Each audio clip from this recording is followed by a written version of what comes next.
Welcome welcome welcome. कैसे हैं आप सब? मैं उम्मीद करता हूं कि यार आप सब खैरियत से होंगे। तो दोस्तों कुछ मूवीज ऐसी होती हैं जिनकी ऑडियंस के साथ, पब्लिक के साथ जरा भी अट्रैक्शन नहीं बन पाती। इवन कि वो मूवीज बड़ी अच्छी होती हैं, लोगों ने थिएटर में देखने भी जाते हैं, देखते वक्त बहुत ज्यादा इंजॉय भी करते हैं, पॉजिटिव रिव्यूज भी देते हैं, लेकिन इस सब के बाद भी मूवी के साथ उनकी अट्रैक्शन नहीं बन पाती। जैसे ही वो थिएटर से निकलते हैं तो उन्हें उस मूवी के सीन्स भूलना स्टार्ट हो जाते हैं। और कुछ लोग तो ऐसे होते हैं जो जब घर पहुंचते हैं तो उन्हें मूवी टोटली भूली होती है। लेकिन दोस्तों केजीएफ एक सिंगल ऐसी मूवी रही है जो मुझे नहीं लगता कि जिसका एक सीन भी किसी को भूल सकता है। जी हां, जिसने एक बार सिंगल टाइम भी दोस्तों केजीएफ जिसने देखी है वो उस मूवी का फैन होए बगैर नहीं रहा। क्यों दोस्तों? क्योंकि केजीएफ की स्टोरी लाइन, केजीएफ खुद, स्पेशली रॉकी भाई की जो अट्रैक्शन है ना, वो एक नेक्स्ट लेवल है, वो इमोशन है, आज से पहले ऐसी दोस्तों नहीं देखी गई। और अब भी करंट दोस्तों जो दोस्त केजीएफ चैप्टर 2 देख आए हैं उसके बाद तो दोस्तों वो सदमे में है कि यार ये क्या हो क्या गया है, ये क्या कर दिया है डायरेक्टर्स ने, ये रॉकी भाई ने क्या कर दिया है। मीन्स के मुझे नहीं लगता कि अभी भी दोस्तों उनको केजीएफ चैप्टर 2 की जरा सी भी कोई स्टोरी भूली होगी, एक एक सीन याद होगा। क्यों दोस्तों?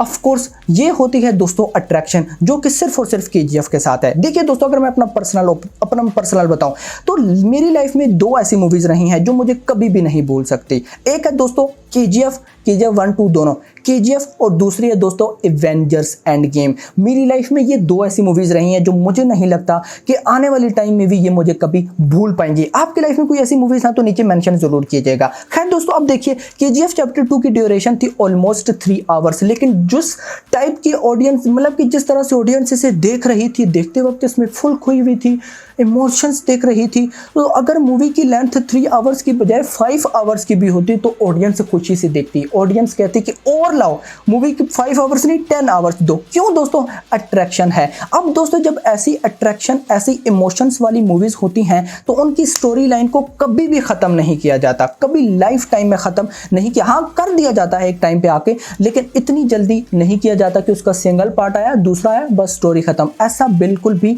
नहीं किया जाता। और जितने भी इस केजीएफ के डायरेक्टर, प्रोड्यूसर, प्रशांत नील वगैरह जितने भी हैं, उन सबको ये बात पता है कि ऑडियंस, पब्लिक रॉकी भाई के पीछे पागल है।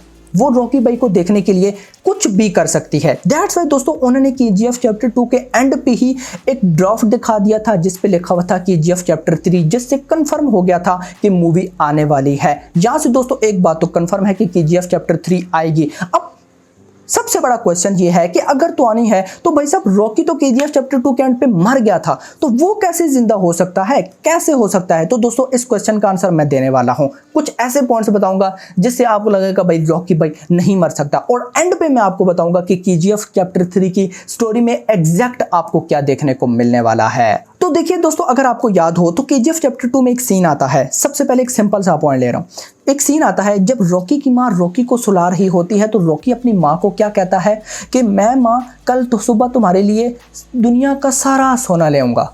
मीन्स कि दुनिया का सारा सोना ले आऊंगा।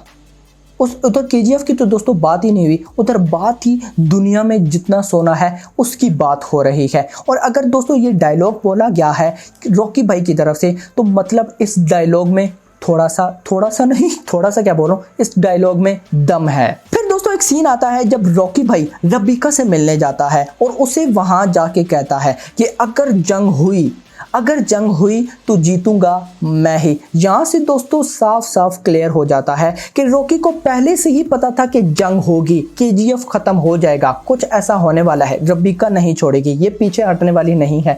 दैट्स वाई रॉकी भाई ने दोस्तों जब ये बात कही है कि जीतूंगा मैं ही, तो ऑफ कोर्स उसके माइंड में कुछ ना कुछ चल रहा था, वो कुछ ना कुछ सोच रहा था, कुछ ना कुछ उसके माइंड में प्लानिंग्स चल रही थी। फिर दोस्तों केजीएफ चैप्टर 2 के एंड पे जब केजीएफ कंप्लीट ब्लास्ट हो जाती है, उसके बाद रॉकी भाई सारा सोना एक शिप में लेकर पानी से, बहरी जहाज से, मींस के शिप से जा रहा होता है। तो सबसे बड़ा क्वेश्चन ये है कि उसने शिप ही क्यों चुनी, पानी ही क्यों चुना, मींस के समंदर के रास्ते से ही उसने क्यों चुना, इवन कि उसके पास बहुत सारे वेज थे। अब दोस्तों मैं आपको बताता हूँ कि उसने पानी वाला ये रास्ता क्यों चुना। तो देखिए वो जिस जगह से दोस्तों समंदर में से जा रहा होता है वो जगह होती है 20,000 फुट गहराई में। मीन्स कि वो अगर वहाँ पे कोई डूबता है तो रेबिका सिंह को भी रिपोर्ट मिलती है कि रॉकी भाई जहाँ पे डूबा है वो जगह 20,000 फुट गहराई में है। वहाँ पे पानी 20,000 फुट 20,000 फुट गहराई तक है। तो वहाँ पे कोई भी चीज़ जब नीचे चली जाए, पानी के अंदर बह जाए, तो उसे ढूंढा नहीं जा सकता। दैट्स वाई दोस्तों यह रॉकी भाई ने ये वाली प्लेस चुनी। अब दोस्तों उसको पता था कि यहाँ पे 20,000 फीट की गहराई है, तो उसका कोई ना कोई प्लान ज़रूर होगा उस चीज़ को बचाने के लिए, गोल्ड को बचाने के लिए। और दोस्तों सबसे बड़ी बात, मुझे एक बात समझ नहीं आती कि जैसे ही वो दोस्तों उधर शिप में पानी में आता है तो इंडियन प्लस फॉरेन नेवी को फैक्स करता है कि हाँ भाई मैं आ गया हूँ। मीन्स कि सोचिए ना दोस्तों, सोचने वाली बात है कि वो उनको फैक्स कर रहा है कि भाई मैं शिप में आ रहा हूँ पानी में, आओ मुझ पे अटैक करो, मुझे मार दो। मीन्स कि पागल ही होगा ना, कोई पागल ही होगा कि वो अपना एड्रेस देगा कि आओ मुझे मार दो, कोई पागल ही होगा ना। तो इसके पीछे भी दोस्तों बहुत बड़ी प्लानिंग होने जा रही है। मेरा कीबोर्ड थोड़ा सा टेढ़ा हो गया, मैं इसको सेट करूँ। 52 मीन्स के इमोशंस में हम थोड़ा सा आगे ही चले गए हैं, मैं थोड़ा सा इसको सेट कर लूँ। अब सेट हुआ, अब सेट हुआ। और अगर आपको याद हो तो केजीएफ चैप्टर 1 में 2 ऐसे सीन थे जो कि केजीएफ चैप्टर 2 में नहीं दिखाए गए। होप सब समझ गए होंगे। एक तो वो सीन जब रॉकी भाई बार के अंदर बैठे होते हैं गन लेके, और जितने भी सारे के सारे गुंडे आते हैं सबको भून डालते हैं। मीन्स एक वो सीन था।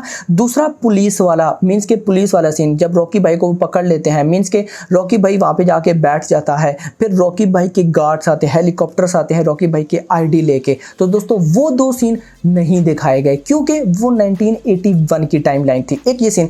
तीसरा दोस्तों ये सीन था जब केजीएफ चैप्टर 2 का लास्ट चल रहा होता है, लास्ट वाला पार्ट, तो रेबिका को दोस्तों एक फाइल लाकर दी जाती है जिसमें बताया जाता है कि रॉकी भाई ने सिर्फ इंडिया से नहीं, इंडिया से बाहर भी 15-16 कंट्रीज हैं, ऑलमोस्ट 15 to 16 कंट्रीज जिधर इलीगल काम किए हैं गोल्ड को लेकर। मीन्स के इलीगल काम किए हैं, वो भी दोस्तों नहीं दिखाए गए। तो अब बहुत ज़्यादा चांसेस नज़र आ रहे हैं कि जब भी केजीएफ चैप्टर 3 आएगी तो दोस्तों केजीएफ चैप्टर 3 के अंदर ये सीन दिखाया जाएगा। मीन्स के 1979 से लेकर 1981 की जो टाइमलाइन थी वो दिखाई जाएगी, और रॉकी भाई ने कैसे ओवरसीज़ में मीन्स के 15 to 16 कंट्रीज़ में अपनी धाक जमाई, उधर इलीगल्स काम किए, वो सारे हमें दिखाए जाएंगे। और जहाँ तक मुझे लगता है जैसे ही दोस्तों केजीएफ चैप्टर 3 में ये सारी टाइमलाइन दिखाई जाएंगी 1979 to 81, और फिर वो सारा दिखाया जाएगा कैसे रॉकी भाई दूसरी कंट्रीज में भी इलीगल काम करते रहे। जैसे ही दोस्तों वो एंड होगा तो फिर होप सो हमें केजीएफ चैप्टर 2 की एंडिंग पे लाया जाए। मीन्स कि जहाँ पे रॉकी भाई डूब जाता है और डूबने के बाद फिर वो क्या करेगा, गोल्ड कैसे बचाएगा,